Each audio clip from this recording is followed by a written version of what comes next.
Has the IG done anything wrong? Because when you look at the Constitution and the powers it gives the IG to have representation in times when he cannot be at a particular function or event, has the IGP done anything wrong by sending in a representative to the Senate? No, for sure. No. You can't say. There's nothing so extraordinary about that. So why then whenever the Senate president is out of the country or is in a court, the deputy Senate president goes on with the proceedings. What are we looking at? Are we looking at the office of the Inspector General of Police, or are we looking at the individual Ibrahim Idris? In this case, the Senate wanted the individual in that office. But again, as I said, that is neither here nor there. You still have to find out what are the powers of the Senate or the National Assembly over the Inspector General of Police. And I'm saying with profound respect, I didn't write the Constitution. And I would like to suggest to them to take advantage of this experience to have another look at the Constitution.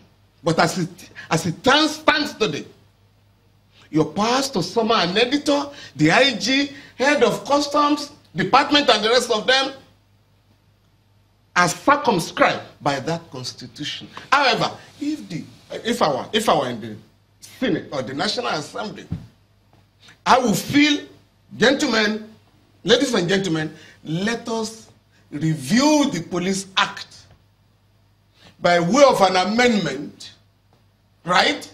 If that exercise is going on, the IG will have no choice. Mr. Falana, you're giving the legislature an idea here. But let me take you back a bit when you talked about the powers of the National Assembly to summon the president or a governor. At what point then, going by the Constitution, does the legislature oversight, sort of, or check the activities of the executive? No, I mean, for instance, the judiciary, a court order, is binding on all authorities and persons in Nigeria. But you cannot summon the president. No court can summon the president or the governor of a state. In the same manner, the National Assembly cannot serve a summons commanding the president to appear before it. With profound respect, I think our federal legislators, and I've made this point over the maze, the controversy around the maze, we are mixing parliamentary system with the presidential system. In a parliamentary system, the president, the vice president, and all ministers are members of the legislature. So you can ask any of them questions there and then. But when you have a presidential system, it's a different ballgame altogether. Those who can be summoned, the circumstances under which you can summon them are spelled out in the Constitution. And for instance, if I say anything, and with profound respect, the National Assembly cannot summon me. Someone you are I'm not a public officer. So under what law can you summon me? Unless you want me to come and shed light on some of maybe you are making a law. And if you think, oh, maybe this lawyer has some expertise in this area, you can invite him politely. But you can't summon me. And many people have gone to court whenever they have been given summons. Sorry.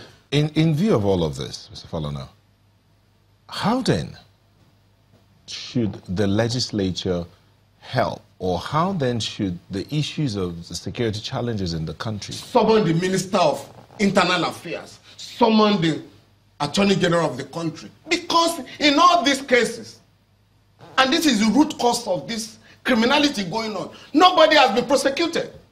You mean people are being killed all over the country. You mean the Minister of Interior should be the one the Senate is talking to concerning the security situation? Yes, that is the law. So why hasn't the Senate taken that opportunity I will not know. to call I will not know. Mr. Dambazo? I will not know. I think the Senate was not properly advised, with profound respect. I'm serious. Is there anything wrong in the Senate asking IG I'm not talking of what is wrong. Is there anything wrong because of the wanton killings that have happened in Benue State, the killings that have happened in Zamfara State. 27 people were killed just last week. And then we're still having this violence about the insurgency in the northeast. What is the police doing is the question. Simple. Appear before us. Tell us what the police is doing to try to stop these killings of our people. You and I know. Anything wrong in you that? and I know what the police is doing. Nothing. Because we have not equipped the police, because funding has not been provided. I was watching the television a couple of days ago. There were some killings in Kaduna. The governor went there, Malam Nasiru El-Rufai, and announced, oh, we are going to have a military barracks here. We are not operating a military dictatorship. Mind you, you are not talking of equipping the police to deal with internal security in our country. It's all about the military as of today. Even for primary election of political parties, you are bringing out the troops to make what point? The Constitution says, Section 217 of the Constitution, that you can only bring in the military to aid civil authorities, the police, once there is a breakdown of law and order, insurrection. But you don't call the army first. You call the police. And to do that effectively, you equip the police. There are 10,000 police stations in Nigeria. Not one has the necessary gadgets to do police work.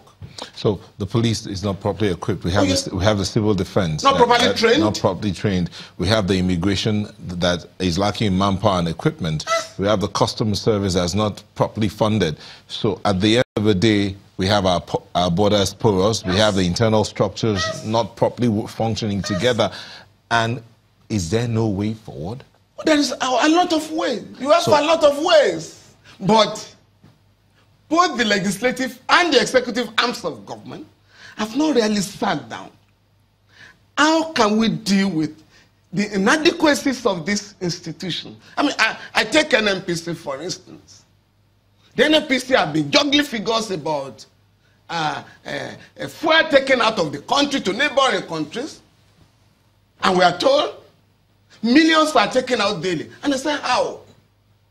I used to patronize the routes, what later became known as Nadeco routes, getting out of the country, not through the borders.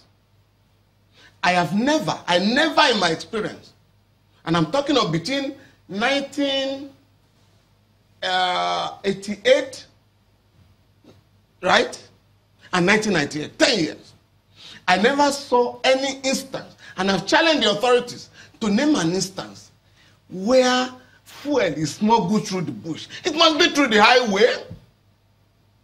You mean you cannot man all the highways in the country?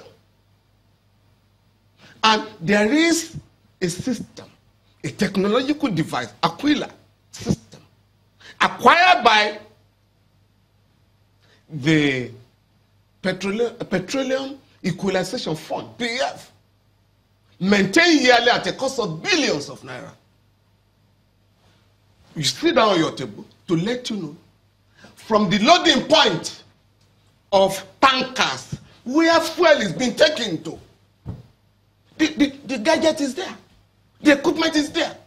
So how can you now tell me you don't know how much fuel is taken out of the country to where?